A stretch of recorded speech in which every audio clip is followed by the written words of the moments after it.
आज अडयाला जेल में Al-Qadir trust case की समाअत थी और डिफेंस कौंसल्स के वकीलों की एक लिस्ट जो है वो हमने वहाँ पर उनको कहा कि ये दें और हमें तमाम लोगों को अंदर जाने दें, लेकिन आगे से आज फिर इनकार किया गया।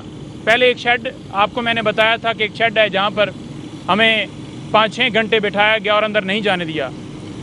आज उनको तनबीह थी कि आपने उस शेड के नीचे भी नहीं खड़ा नहीं होने दें, सड़क पर खड़ा करें। और दूसरी तरफ जो नैब के प्रोसिक्यूटर थे प्रोटोकॉल के साथ, उनकी गाड़ियां 1 मिनट भी नहीं रुकती, अंदर चली जाती हैं।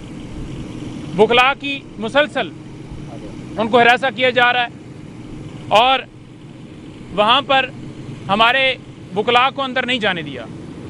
2 लोगों को उन्होंने पहले कहा कि 2 लोग आएँ, फिर इंतज़ार पंजोथा का नाम उन्होंने ऐड किया और मेरे साथ ये शाइस्ता खोसा खड़ी हैं, यहाँ पर सालार वज़ीर खड़े हैं और सरवंत भील खड़ा है, अदील भाई खड़े हैं और इसके अलावा और वहाँ पर वकला मौजूद थे, लेकिन किसी को अंदर नहीं जाने दिया गया। कहा गया कि जी ऊपर से अहकामात हैं। कौन है ये अहकामात देता है? डिफेंस के वकील क्यों ना जाएं और फिर अंदर से फैसले सुना दिए जाते हैं कि वकील आई नहीं है, यकतरफा कार्रवाई कर दो। मैं इस सारे मामले के ऊपर पुरजोर तरीके से यहाँ पर एहतजाज अपना रिकॉर्ड करवाता हूँ कि हमें जानबूझकर नहीं जाने दिया जाता। खान साहब ख़ास तौर पर मुझे मीडिया के हवाले से इंस्ट्रक्शंस देते हैं, क्योंकि जब मीडिया से बात कर रहे होते मैं एक चीज़ नोट करता हूँ। तो मेरी परसों वैसे मुलाकात थी, जो बुखला की मुलाकात का एक दिन होता है, तो उस दिन मेरा हाथ उन्होंने चेक किया, क्योंकि हम आकर यहाँ पर बात करते हैं ना जी कि देखें खान साहब ने ये बताया ये बताया ये बताया, तो उन्होंने कहा जी हाथ चेक कराएं। पहले उन्होंने हमारे पेपर पर पाबंदी लगाई, फिर उन्होंने जो है अब हाथ के ऊपर लिखने के ऊपर भी पाबंदी लगाई। हम क्या लिख कर लाते हैं? हम वो जो खान साहब बात करते हैं वो पॉइंट्स लिखते हैं। जो भी मसाइल होते हैं, आवाम का मसला होता है, आवाम पाकिस्तान का मसला है, तो हम तो वो बात करते हैं। तो लिहाजा उन्होंने कहा जी कि अब ये जो सिलसिला है ना, इनके ऊपर मज़ीद सख्ती की जाए। मैं 2-3 पॉइंट्स आपके सामने रखूँगा, फिर शाइस्ता खोसा साहबा और जो है वो ये सालार साहब दीगर दोस्त आपसे बात करेंगे। देखें, आज काजी फैसल साहब ने सुप्रीम कोर्ट में अलकादर ट्रस्ट केस के हवाले से रिमार्क्स दिए हैं।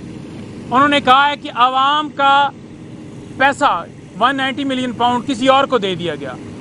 ये सीधा सीधा वो असरअंदाज हुए हैं अलकादर ट्रस्ट केस के ऊपर, क्योंकि जब यहाँ पर ट्रायल चल रहा है तो फाइनल मरहल के ऊपर ये ट्रायल पहुँच चुका है, तो ये असरअंदाज होने के लिए इस तरह के रिमार्क्स एक हाई जो है वो प्रोफाइल या एक सुप्रीम कोर्ट के चीफ जस्टिस की तरफ से ये देना, तो एक मैं ये समझता हूँ कि ये असरअंदाज होने की एक कोशिश नहीं की गई, बल्कि असरअंदाज हुए हैं ताकि वो फैसला जो है वो उस, क्योंकि जब हाई जुडिशरी जो है कोई भी जज रिमार्क्स देता है तो फिर डेफिनेटली उसका असर होता है।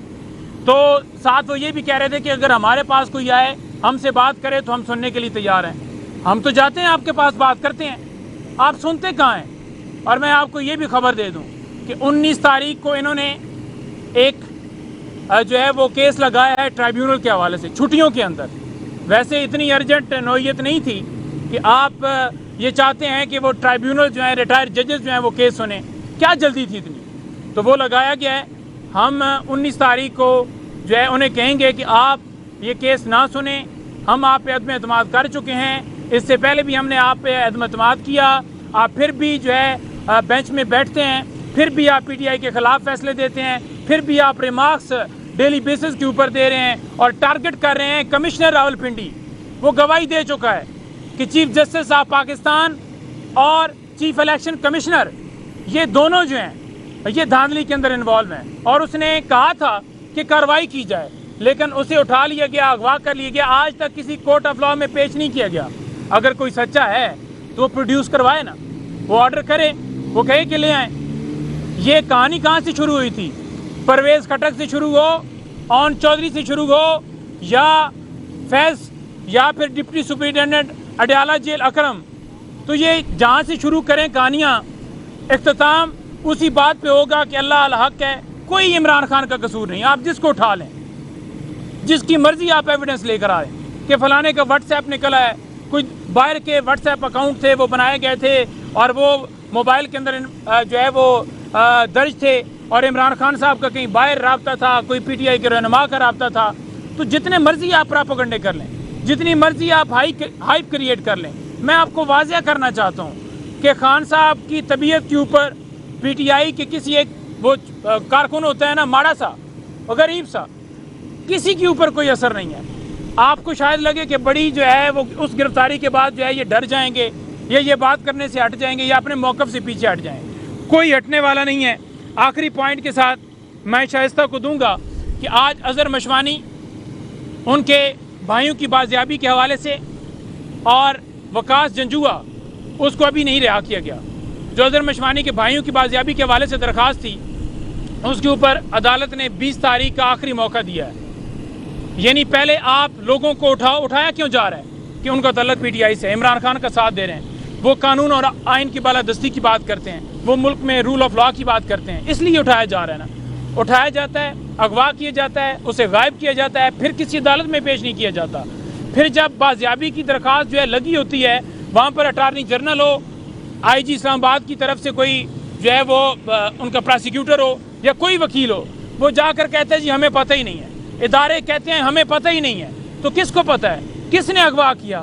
یہ ویگو ڈالے کی جو videos C C T V footages record کرتا ہے، یہ کیا غائب سے آ گئی ہیں؟ کیا یہ جو ویڈیوز جو ہے وہ آن ریکارڈ ہیں وہ جھوٹی ہیں؟ تو اغوا کیا جاتا ہے.